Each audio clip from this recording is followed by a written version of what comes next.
And welcome back to the Rock Shop Podcast. Joining me today is Hey, I'm Hunter Burns. I am from Colorado. I am the festival director for the Castle Rock Film Festival, and I run a show called Support Local Film for Hound, which is a video production company that I am also a part of in here in Denver. yeah, that's sick, man.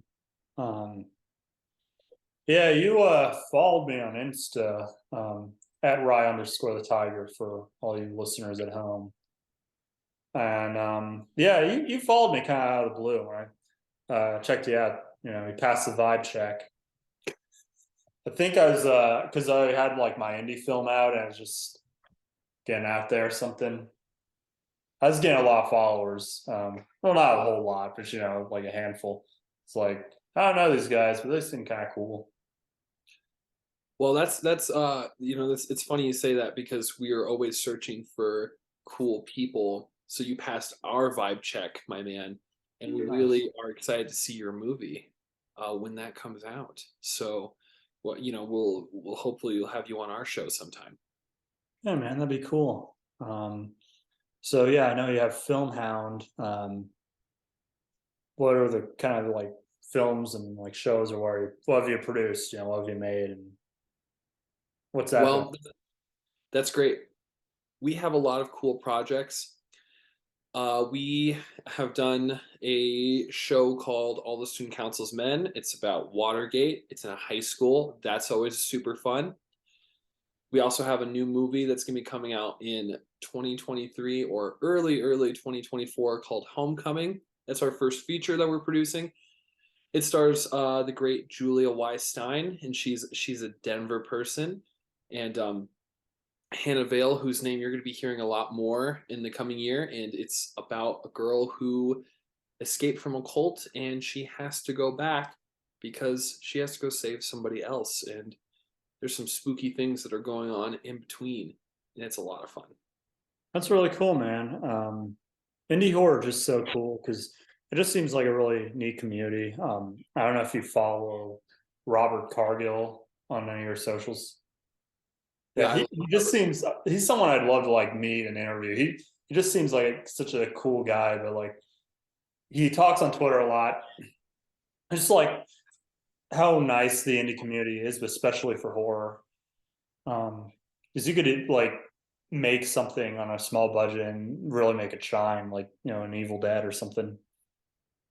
Well, that's the kind of model that we follow, and that's not just because of money or fame. It's because I love horror personally. It's my favorite genre. In fact, I get excited anytime I see any horror movie news. I'm an avid follower of Bloody Disgusting and Ain't It Scream News, so I follow a lot of those, and I just get excited about all the things happening in the indie community. It doesn't just need to have $1 million budget. If it's made off of 12 cents and a piece of lint and it's a cool story, I'll watch it, and I'm sure I'll love it. Yeah, Jason Bloom is honestly one of the most underappreciated people working today. I mean, he's so because I kind of look at film like, obviously like I see it for the art, but I come from a business background. So that's something I think about a lot. I think nobody does it better than Jason, honestly. It's funny you say that. You know how most producers you'd think they'd be driving like a Chevy Malibu or a Lincoln or like an Audi. Yeah. He actually drives around in a van, and he has a van that somebody drives around, and he has a little office in the back, so that in between all the movie shoots, he can just be in the car just working. And I think that's like a really great mindset because he's someone who can really juggle something, keep it in a budget, and he's very unpretentious. And I think that business model is a mindset that Hollywood's going to have to really start reflecting in the next couple decades. So I think he's a really good forerunner for that.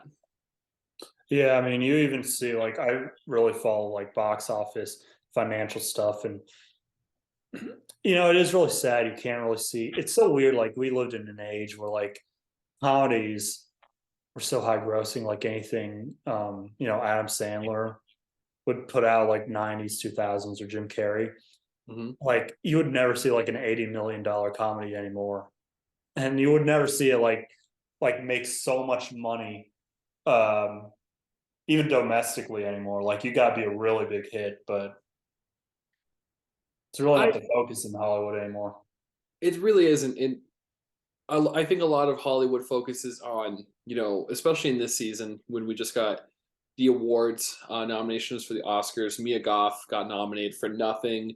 Adam Sandler did a really great movie last year. It was a drama and it was a comedy about basketball scouting of all things, and he got zero nominations from anyone, and it was a phenomenal performance. It was honestly a career highlight. It was almost as good as Uncut Gems, and I think people skipped it because it was Adam Sandler being funny and he wasn't working with someone renowned like the Safdie brothers.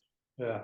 I I honestly think this is going to be a problem that we're going to see moving forward, not just from Hollywood, but from the streaming markets who really put all their money into prestige projects when most of their viewers go to comedies and horrors. Like that's the average everyday stuff, and that's what I kind of try to produce. I'm not a very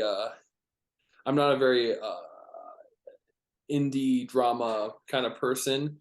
I mostly make, horror things, and I mostly make scary things or comedy stuff. So this is the kind of, thing that when I see them working on, these massive projects like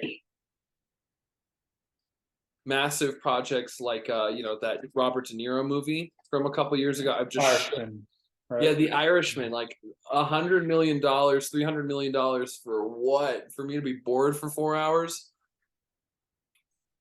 I like that one. I don't know.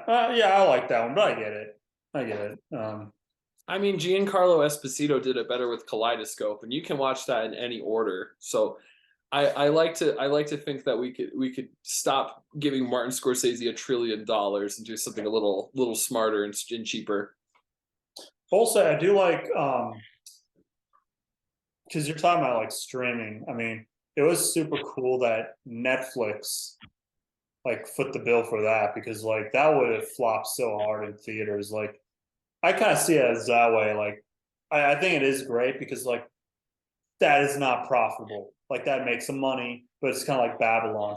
It would have been a Babylon, but 2019, you know. Well, there's the thing about Babylon. I honestly think that's a little different because it's not a prestige project. It's not from like someone who's established and is like maybe a couple of years past their prime. Damien Chazelle did the best movie of his career, and then he topped it with Babylon because La La Land was his strongest so far.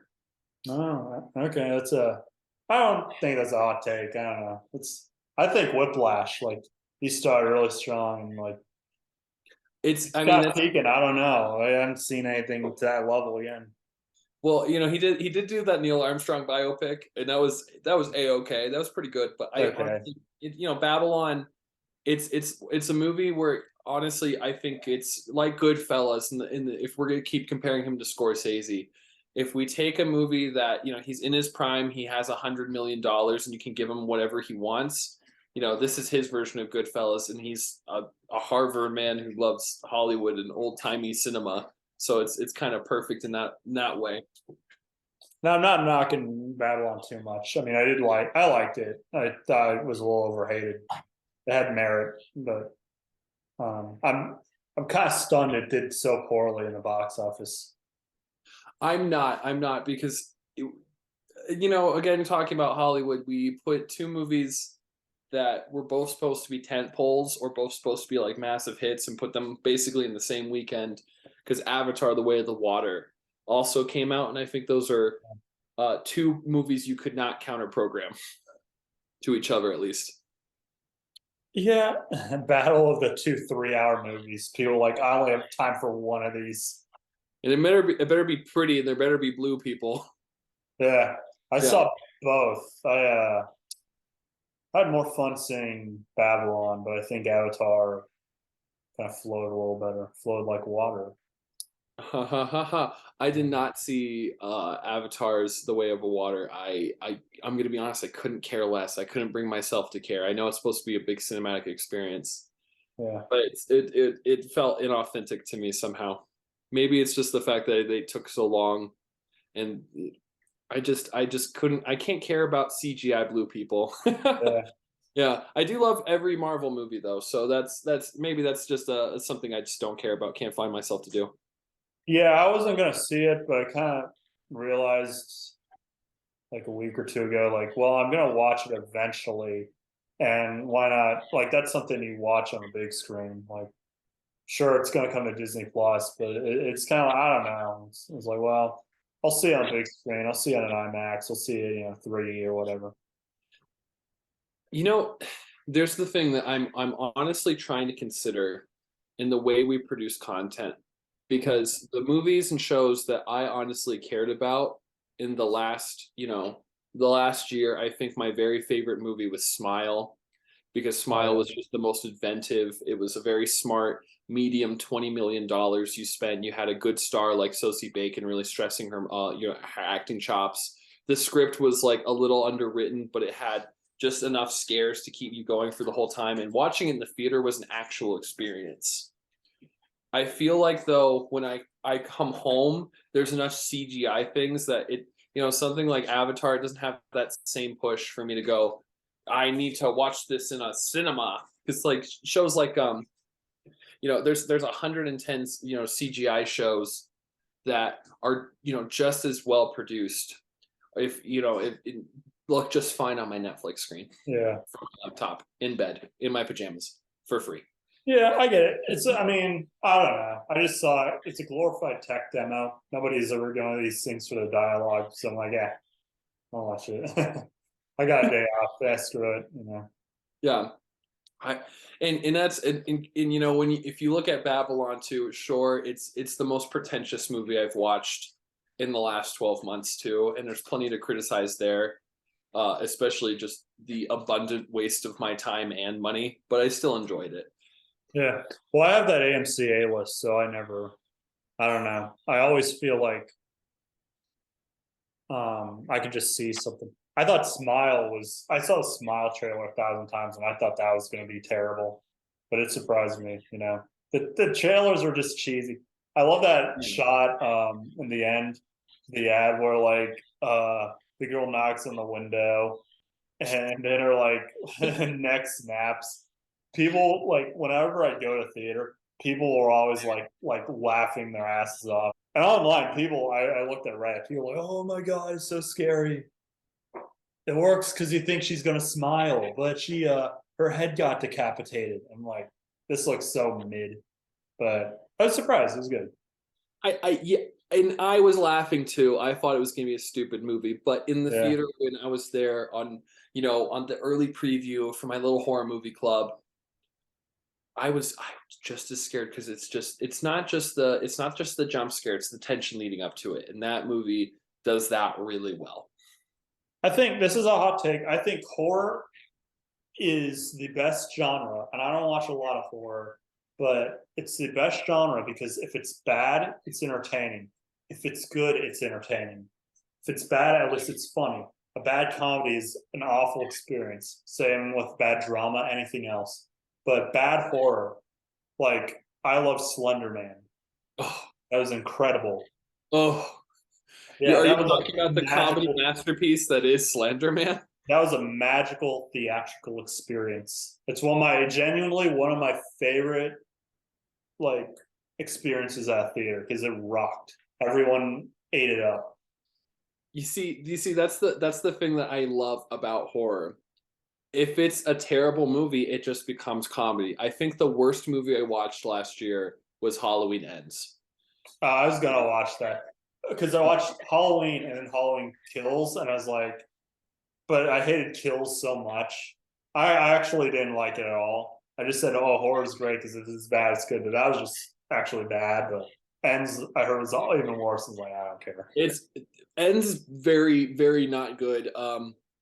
I am honestly still trying to figure out how such a brilliant director who's gonna do really great things with the Exorcist franchise, hopefully. Um, Fingers crossed for that. I honestly am trying to figure out how he thought all the things he did for that movie were good ideas. I'm trying to figure out how that got past the studio. But then again, I kind of don't like the studio system for that reason. Yeah. I don't think it's a smart model. for making movies. I don't think it's a good way to manage properties. I honestly am very critical of the Hollywood system in general because I honestly think it gives the power to too many people who have overpriced degrees and not enough people who spend time working, if that makes any sense. And maybe that's my most strong criticism about people like Scorsese. I honestly think he's past his prime. I'm honestly wondering how Francis Ford Coppola got another $150 million to mismanage with Adam Driver for his new movie. It's That's gonna be epic. it's going to be epic, sure, if it ever gets made. Yeah. Like we've been waiting for Robert Caro to finish his Lyndon B. Johnson memoirs for how long? Too long. It's I need a product here. $150 million has been spent, and he's still needing more money to finish this movie that is apparently going to be so experimental. We haven't heard anything about it. There's no press. It's just a lot of money being used that we can't trust the results. You know what I mean? Yeah, I don't know. I'm kind of mixed on the whole auteur versus studio thing. I think the studios have just gone bland, but I don't think it's bad. Like, of course, if you have a great auteur, it can work out, but it kind of, I think the only issue with the auteur thing, like, I genuinely think there needs to be kind of a balance. Like, yes, it can, um, it's not great if you're like out to produce art, but I mean, at the same time, like there's a saying, we make movies to make money to make more movies, and I don't know. I've seen like some directors. Um, Now, of course, I could probably say I've seen more auteurs work on something they want to do, and that's their success. And once they go in the studios, they start sucking. I have a great example of that, man. I want to hear your take on this, but I don't know. I do hear like studio directors, once they're able to do their own thing, it's ironic because their own thing ends up being much worse when they're like unleashed, and there's no one to check them and for the worst impulses. You know what I mean? I'm trying to Well, think of like examples. It's no one like huge. Any of these guys, they probably made a Sundance thing, went to the studios, and then came out of studios. But I don't know. I think even think like a lot of those Pixar guys, like they made, and of course, Pixar, they let you create, but like Andrew Stanton, I mean, a lot of them get their passion projects, and then you get John Carter or you get Tomorrowland or some mess. well, power corrupts, and that's why our government has checks and balances. So Yeah. that's why I'm fervently against the idea that one person should be in control of a creative process, especially when it's got $200 million invested. I honestly think that just sometimes that can turn out brilliantly, you know, and sometimes that can turn out really terrible. I honestly think the best example that comes to mind is Josh Trank, where he made Chronicle, and that was a brilliant movie. That was a brilliant movie. And then we gave him $200 million to make Fantastic Four. Yeah, four stick. Oh, Four Stick. Oh man, I mean, everyone's careers suffered. I was gonna say, because I do want to bring this up. I will say the auteur to studio drone pipeline. The worst, I think, is Barry Jenkins. Do you know There's, what he's doing next? well, what is he doing next? What is he doing next? Tell me. So, okay, for the audience, just if you don't know who we're talking about, he's the guy who did he did Moonlight. What was that movie he did? Have you seen it? The Beale Street. He did Beale Street. No, no, wait. There was one he did for like 15 grand, and that was like his big hit. And then, but it was just like a Sundance thing kind of thing. He had I'm like sure. one. Was it? Oh no, go ahead. Oh yeah, yeah. He had like he's from my alma mater actually, and he was like a big deal over there. Especially after Moonlight came out. But Moonlight, Beale Street could talk. But what he's doing next? Beale Street was 5 years ago. His triumphant return. Lion King remake part two. It's like, Well, somebody has to remake a Lion King remake part two. Someone has to do live action Lion King. I don't know if Barry Jenkins' talent should be wasted on that, but here yeah, we are. There's a lot more works that he could do Octavia Spencer. He could do James Baldwin. I would love to see some of Langston Hughes' short stories be made into movies. That would be great. Uh, but that is honestly shocking. That honestly hurts my head a little bit. yeah, man. That was I remember that news coming out. I don't love him or anything. I think he's talented. Obviously, I'm not like I'm not first in line to his like movies, but he is like a genuine auteur, a great artist of the time. But it is like kind of sad to see like he Disney's got him now. Well, there's the opposite example of that, especially with a filmmaker who, is telling very unique stories that we don't get to see often, and I'm hoping to see more of is Ryan Coogler. Ryan Yeah, Coogler went from Fruitvale Station to making, Creed, which was awesome, to Black Panther, which is one of my favorites, onto, and I'm really excited to see Wakanda Forever. I haven't seen it because I'm a busy man, but he's someone who honestly created genuine storytelling in the Marvel Cinematic Universe. He didn't just make Iron Man 2 again. Thank God we don't have to see Iron Man 2 again. And he collaborated with some of the best artists in our time. Michael B. Jordan is such a versatile actor, and so is so is our Black Panther, but Chadwick Boseman, and we are gonna hopefully see more things like that. I honestly think that him producing Ma Rainey's Black Bottom was really smart because that gave him some more, bona fides. But I think it's time we start looking past the tent pole because I want to see more movies that are, for lack of a better word, are just smarter. yeah. Yeah. I've got a quick question for you. What the? So your feature coming up, I'm just curious, is that a is that like a union job, like film production, or like do you get SAG people on that or what? I have all the respect for unions. My father is actually a Teamster. He is a airplane mechanic. So I grew up in a union family. I grew up knowing what it's like for someone to have a blue collar job that pays well and puts food on the table and helps kids go to college. Uh, I made my movie off of $30,000. Good for you. I made it in 10 days. We made it in the woods, and I made it with my best friends. This is my first feature. I am a strong believer in the union.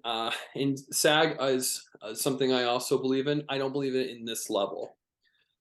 The level I'm at is straight out of film school, trying to build my name and trying to build the Colorado film industry. Homecoming hopefully will get a lot of film festival attention, and I'm hoping it will be the start of something where we can build Denver as a name and Colorado as a name for filmmaking because it was so easy to make this. We made it in small towns. We made it in my hometown of Castle Rock, and we made it in my around my apartment in Denver with permits, with the Denver police not being so mean to us, with the Castle Rock police being very friendly to us.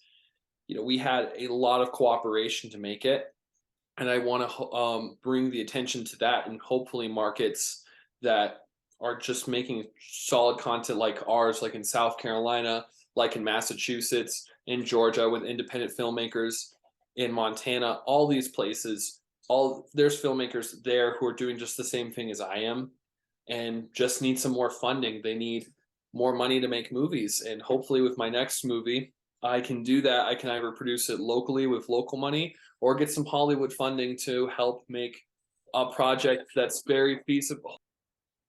Hopefully, we'll be able to, garner more money locally, or, bring Hollywood attention to filmmakers like ours in markets like this that are friendly to filmmaking as well as being just cheap to produce in. Yeah, no, that's the right way of like thinking about that. I was kind of curious too because like I network, I know people. I don't know like a whole lot of people. So basically my background is um I went to college, I went to, Florida State, but I went there for business, not like film. Um so I when I graduated, I had 5 grand to blow, so I used it on this movie. It was just shot 2 hours. But we did it like 14 days. Probably could have done in like less than that, some more half days. Um, but yeah, I mean, like I didn't come from like a film background or anything. I made home movies, when I was like in high school or whatever for fun, but I just liked screenwriting and like, I had a lot to learn, but I would have like if past me knew future me gave up the opportunity to direct something, that would have crushed me. So it's like, well, even if I didn't go to school for this, I'll still take it on, and it turned out okay. It wasn't, you know, that's what I mean. People know on the inside is 5 grand for movies, nothing, and I followed Kevin Smith's model with Clerks.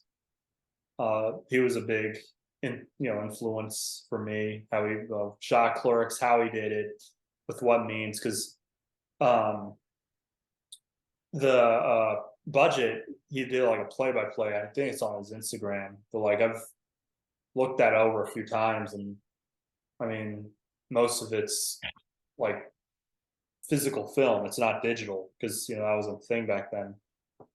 So that really showed me like, hey, I could do something even if I didn't go to school. I have a little bit of money, and I could just rent out and hire people I know, people from local film schools around here, colleges, and yeah, we made something, and that's it's really interesting, man. What we do is so grassroots, and it's so people don't know like how hard producing is. That's one of the most interesting things. That, like, I feel like I don't even know a lot of people who like understand that. They're like, I produce, like either they don't know the job or like producing is probably so easy, but it's not. It's like the hardest part of the whole thing. It's incredibly hard to make something from nothing. And Yeah. you did the dream. You did the dream. You took $5,000 and you made a movie. That is the dream right out of out of film school. And I wish I had the guts when I graduated to do that. It was right into the pandemic, so unfortunately, I did not. Yeah. I Yeah, was right. Well, not right out of the pandemic, it's still kind of going on, but it was like spring 2021. So during lockdown, I had nothing better to do, but like, I did Zoom school. It's not like you could go out, do too much. So I hunkered down. I wrote the script, I think, in like 5 days or something like that, the first draft in January. And by May, we were like shooting. So it was a really fast like process, but I was like devoting more time into it than school half the time. So like, it's honestly amazing to see how many people made movies during the pandemic, and it's something that I think we're getting more creative movies from just that. It's kind of like the influx of movies we saw from Italian cinema post World War II, or the Gonzo kind of journalism films that we got during the Vietnam War, where anybody in a beard could get a meeting in Hollywood. So in some sense, I think we're kind of in a new revolution, and that's going to be kind of exciting to see. Especially, it's exciting for the film festival market, which has just been flooded with these prestige movies that have Florence Pugh or Tilda Swinton. So it's good to see new faces and new people make new things. yeah, I agree. I think it's interesting too because I mean, so much of film now is either like so high budget or so low budget, and you don't really see like a middle class anymore. I think that's kind of fascinating because when you think about that, I mean, obviously, 20 years ago, you weren't watching uh, smaller stuff. Like you weren't watching like a $50,000 movie in the theater, but it is kind of interesting when you think about it, like it's either 200 or like Avatar was like $400 million, but now like it's always either that or that Skinner rink. I think that like how much was that? Like 20 grand. I don't know, 12 cents and a piece of lint and a trip to Goodwill to pick up all the toys. Yeah. But I kind of disagree. There Hmm. were $50,000 movies made. If you look at the Duplass brothers who were making movies, with just their friends like Baghead or The Chair or whatever it's called or Creep, those are movies made with nothing, Yeah. literally nothing, and they're brilliant. Like you can watch Baghead and laugh your ass off. You can watch Creep and be totally mortified. I think it's one of the scariest movies of all time, and it's made with nothing. And so was Creep 2. When did Creep 1 release? Was that like '09? 09, 08, and That it's yeah. it's Wow. it's it's a movie that really just it does it for me. It honestly does. It's a movie I honestly think just brings everything you can do in horror to a $4,000 movie or $1,000 movie. So Hunter, you said you want to comment about the Colorado film industry. I most certainly do, and I'm glad you asked. Denver was once the great place where movies like Mr. and Mrs. Smith and Die Hard 2 got made. Glenwood Canyon got used a lot for a lot of different Western movies and action movies.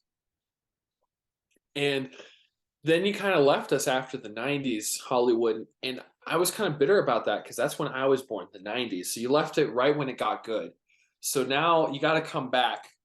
You got to invest more money into markets like ours in Denver, where we have local crews. You don't have to fly out the entire crew.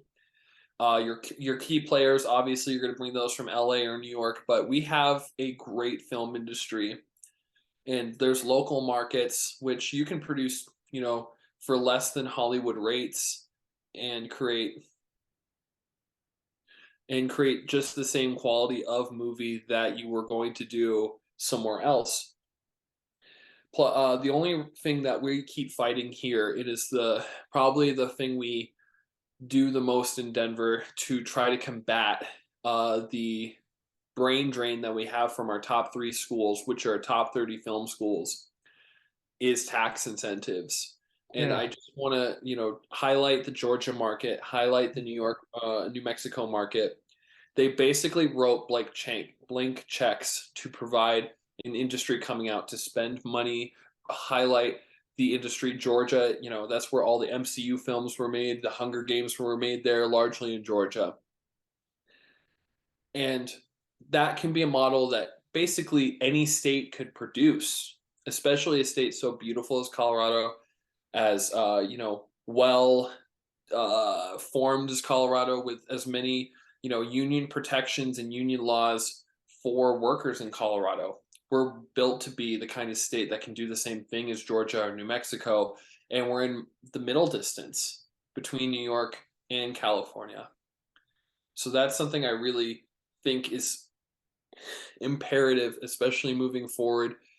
There's so many people who are already producing content. There's 5,000 screenwriters who are in the WGA in Colorado right now as we speak. And they don't just have like vacation homes in Aspen, they live here full time. And we produce filmmakers like Chloe Zhang, who did Eternals. She's a Denver native and she was a Denver filmmaker. And now she's in Hollywood. We produce that kind of talent, and we produce stories that are different from everyone else. So that's why I think Colorado's the perfect market for film. And I'm hoping some state legislators are listening right now, and I've spammed their emails enough that they know who I am. I mean, it does seem cool. Like you'd be like a big fish in a small pail or small. You know what I'm trying to say. Big fish in a small pond. Really over here. I mean, because I know you're kind of curious about how I'm doing in Atlanta, like how that is, and I'm just a small fish in a giant pond, man. I mean, I'm just like grassroots. The thing about Atlanta is like, yeah, there's a lot of like film, but it's like professional stuff. Um, a lot of stuff they do, weirdly enough, is not even in Atlanta. Like, I don't know, like what's out in Denver, but like you think about like you say like, oh, I'm from this area adjacent to Denver, and people are like, where's that? And you just say like, oh, screw it, I'm from Denver. Yes. It's kind of like that. Like Fayetteville has a Pinewood Studios where they do a lot of Marvel stuff, but that's even like, I think like an hour south of Atlanta. Like that's in the middle of nowhere. Um, it's really just spread out. Like Covington is where they did like Vampire Diaries, but that's like southeast of Atlanta, like an hour or something. So, I mean, it's a big city too. There's a lot going on, but so much of it, it's it's hard to like get into because there are so many like they're big people, but they're working on big projects. Your reel is important and what you do is important. I honestly think that if you want to start making your name for yourself outside of crew, outside of positions like gaffing or gripping or catering, which I think is the most godly position one could attain to be, as being the caterer for a film crew. God bless them and may God keep them. Yeah, But if you want to do that, you have to make a name for yourself. yeah. And I am, as I mentioned earlier in the interview, I'm very skeptical of any established system. So that's why I think that you and I have similar problems. We just got to make more things happen in our own way, in our own shakes and grooves, and start making the system work for us, other than us trying to work for the system. That's a good way of putting it. Yeah, and the end of the day, like as counterculture as Hollywood is and can be, we have to be counterculture. Like it's you just have to stand out, do something radical. You know what I mean? Really make some radical art nobody's ever seen, or at least just keep making something and like building those professional relationships. That's such an important thing. Like if you're not working, like you're not really building yourself. If you are not doing something original, or if you are doing something that a studio is doing less good, you won't make it. But if you have something the world's never seen and that they weren't prepared for it, it shakes them up, they're going to be paying attention no matter what it is. Oh So, yeah. anyone who's listening, go out there, make the thing that you were afraid to make the thing that the world's afraid of you for. And when you do, don't be afraid of anything. Go out there. I hope people who are minority filmmakers are listening. I hope people who are LGBT filmmakers are listening. I hope that every single one of them has something sparking inside of them right now that they've been too afraid to put to paper. Put it to paper and get started. That's how we're going to break, Hollywood out of their rut and into something amazing in the next decade. And what I want to say is, like I went to business school, management. I mean, I just watch a lot of movies, man, and I like to write on the side, but I only knew my DP and my lead actor. I didn't know anyone else. Like I just, people who know people kind of thing. And I mean, we live in a golden age of film, honestly. Like it should be because like, what are we recording with ourselves now? Cameras. We don't need to buy physical film. We don't need to like, buy equipment. We just rent it out. Your iPhone has so much capability. I saw Tangerine by Sean Baker. If you saw that, yeah, it was done on an iPhone 5. Man, we're on an iPhone 12. I don't know what iPhone this is, but better than a 5. You can get out there and you can like do it. Even if you have no money. I mean, like, just make something guerrilla, make something indie. Just create, and you'll thank yourself later. I think it's better to make something with no money and make it be great so that when they start giving you money, you can be excellent. That's And right. that's all I got to say. And everyone should start listening to me. Well, that's why I had you on the podcast. So. Yeah. Well, hey, thank you so much. I really appreciate this. I am so glad to connect with you. And I hope you'll come onto my podcast soon with your movie. Yeah, man, I'd love to. It's pretty much wrapped up its festival run, so um, it's done. It's pretty much over. I gotta like figure out what to do with it. But yeah, I'd love to be on your podcast sometime and talk about that, or just more about film industry stuff because it's super cool. But yeah, Hunter, where can my audience find you? You can find me at filmhoundcolorado at gmail.com if you want to have inquiries. You can also find us at underscore filmhound on Instagram, on YouTube. I'm on TikTok. For some reason, I'm big on TikTok. I have no idea why. And, you can find me on the streets making spooky, spooky things. Yeah, man. Well, I know plenty of people, the viewership who are into horror films, a lot of indie stuff. So, you know, definitely be on the lookout for what you put out. So, but All right. yeah, well, that's about it from the podcast. See ya. Bye.